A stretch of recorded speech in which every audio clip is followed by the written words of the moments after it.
Itong video ni papapanood ko sa inyo. Ito siguro yung magiging example ng panlilinglang ng kaaway gamit yung mga material na bagay sa mundo.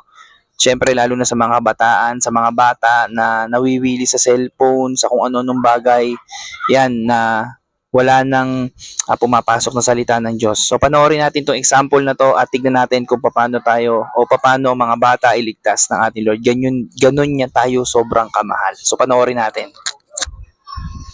Change my life and make it new.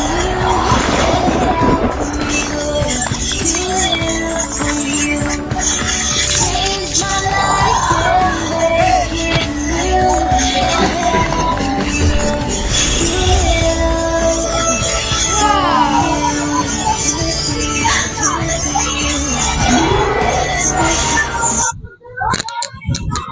Nakita niyo yung example, 'di ba? Sa kabila pa rin ng pagpili ng bata o nawili siya dun sa paglalaro ng gadget.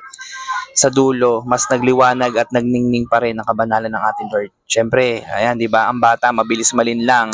Pero dapat yan ay baunan natin at lagi nating idulog sa Lord. Samahan natin ng prayer, sama natin sa pagsisimba. Lalo na bukas, araw ng Sunday. Be excited. Tomorrow, magsimba tayo kasama ang buong pamilya. At syempre, patuloy tayong magalak sa presensya ng Lord. So God bless. Kita-kits bukas sa simbahan. Good night.